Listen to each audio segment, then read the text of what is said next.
Modern metal! Classic metal! You've got the people that like the classic stuff, and you've got the people that like the modern stuff. And you know, there doesn't seem to be too much overlap these days. Classic metal fans say that metal these days is boring and uninspired and all sounds the same. Modern metal fans say that classic metal is like unlistenable because the mixes suck, the guitar playing is dated and cheesy. But who's right? So in this video, I've taken 5 things that I love and hate about both modern and classic metal to show you guys there are amazing things about both of them. It doesn't have to be one or the other. I do hope you guys enjoy my takes, and I would love to hear your thoughts in the comments down below. What do you love and hate about classic and modern metal? So first up, let's start with what I love about modern metal. So many of my favourite classic metal albums are completely marred by horrendous audio quality, which even sometimes puts me off listening to them. Thankfully, production quality has come a long way in the past couple of decades, so band songs can now be given the mixes they deserve, and are now tighter, cleaner, and more face-crushing than they ever have been. It's actually insane how exponentially fast musicians have improved at their craft over the years. Unlike previous generations that had to rely on questionable tab books, lesson videotapes, and meticulously slowing vinyl records down to learn their favourite licks, the internet has sped up the learning process an infinite amount. Interactive sheet music, YouTube videos, and Zoom lessons with anyone in the world has allowed musicians to progress on their instrument far, far quicker than their predecessors. Thanks to the advancements and increased accessibility of home recording, literally anyone can set up their own home studio these days and get creating. Knowledge of proper recording and mixing techniques is also now much more widespread, instead of only being in the hands of gurus like it used to be. Hell, you don't even need a back-breaking amp setup or physical drum kit anymore. Literally every audio tool you could ever need can be installed on a laptop. Not a lot to say here, really. Nothing beats a sequence of filthy low zeros that make you gurn so hard it looks like you just smelt my post-bean binging flatulence.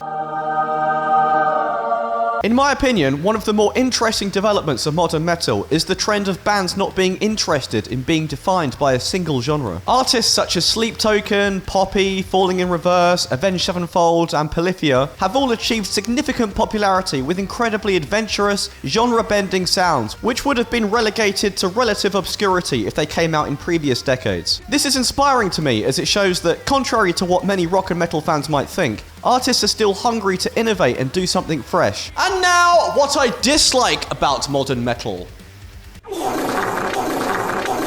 With modern production techniques, it's far easier, quicker, and cheaper to record everything to a grid, ensuring all the instruments are perfectly quantized. The only problem is, when all instruments are locked in and metronomically tight, it can definitely lose some of the groove and energy you get from natural imperfections. There's a reason why musicians in genres such as funk, reggae, and punk purposefully rush or drag behind the beats, as it makes the music sound far more human. It only makes sense that the more the years go by and the more music gets released, the harder and harder it becomes to sound original. The bigger the pool of music that's gone before you, the more likely it is you'll sound derivative of someone else, be it knowingly or unknowingly. The home recording boom has completely saturated the market, which results in a ton of cookie-cutter copies, with many bands all using the same few guitar and drum plugins in their recordings. Of course, there's no denying that these plugins sound sick. There's a reason why they're so popular, but it's incredibly rare these days for musicians to take risks with their tone and do something different. But I can't really blame them, to be honest, as convenience will come out on top 9 times out of 10.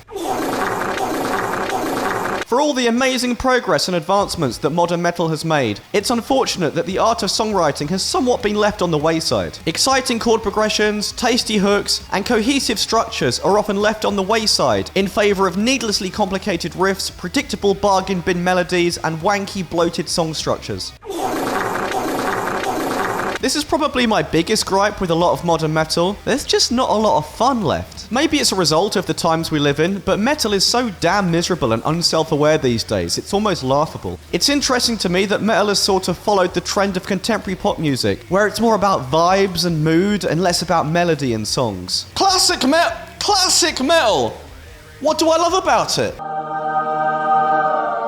A while ago, I was thinking about why a lot of older metal records sound so much more energetic than modern releases. And I'm almost certain that it's due to bands not recording to a click in the studio like they do these days. Not recording to a click gave bands an awesome push and pull feel that really brought grooves to life. Take the verse riff of Master of Puppets as an example. The B section of that riff could technically be counted as something like 11/16, I guess. But at the time, the band obviously weren't counting that. They were just like playing it by feel in the room. This is definitely the sort of thing that's missing from modern metal, with bands too scared to break free of quantization. While musicians these days are without a doubt light years ahead of the average musician from the classic days, there's still a certain facet of playing that these older guys excelled at. Going into the studio to record an album used to be a huge deal and was incredibly expensive, therefore it was imperative that bands were efficient with their time. Editing was also a lot more tricky and less time efficient than it is today, so musicians had to know all of their parts absolutely inside out before recording, as there simply wasn't time to sit around waiting 100 takes for the drummer to nail that one fill. Because of the immense pressure this created, musicians from this time were generally inhumanly tight and well rehearsed compared to those today who know that they can fall back on edits. Even though there were of course still plenty of pointless technical guitar acrobatics in bygone eras of metal, overall however I do feel that a lot more thought was put into guitar solos compared to today. And when I say more thought, I don't mean in terms of theory and technique and spending hours writing out the perfect licks in Guitar Pro. I mean more in terms of making sure that they'd be memorable. And even when guitarists from these bands were doing flashy shit, it usually still felt super fun and part of the song, not just like, okay, now here's the bit where the guitarist shows off for literally no reason.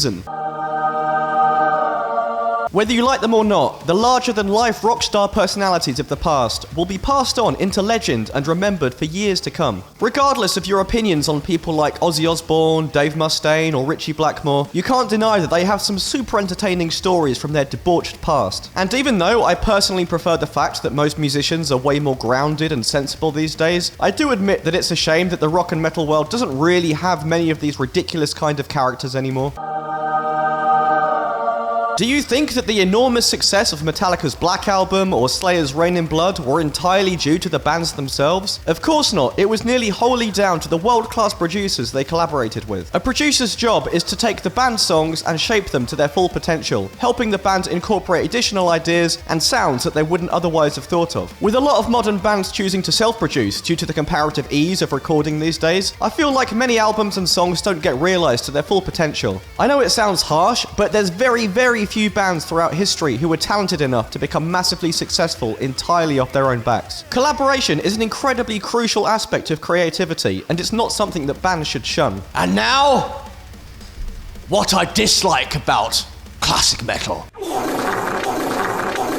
There are so many older metal albums that I'd listen to a whole lot more if it wasn't for them having such borderline, unlistenable mixing. Especially after being spoiled by how amazing a lot of modern albums sound, it just makes it harder to revisit the classics sometimes. You can't entirely blame the time period either, because there are plenty of examples of old albums that still sound super good. Many bands were unfortunately just limited by budgets and all the capabilities of the people they worked with.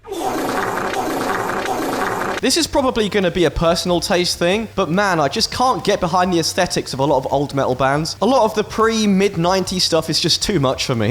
I think this is partly the reason that puts many younger people off checking out classic bands. They just take a single glance at their promo shots or music videos and be like, what the bloody hell is that? Looks gay as fuck, mate.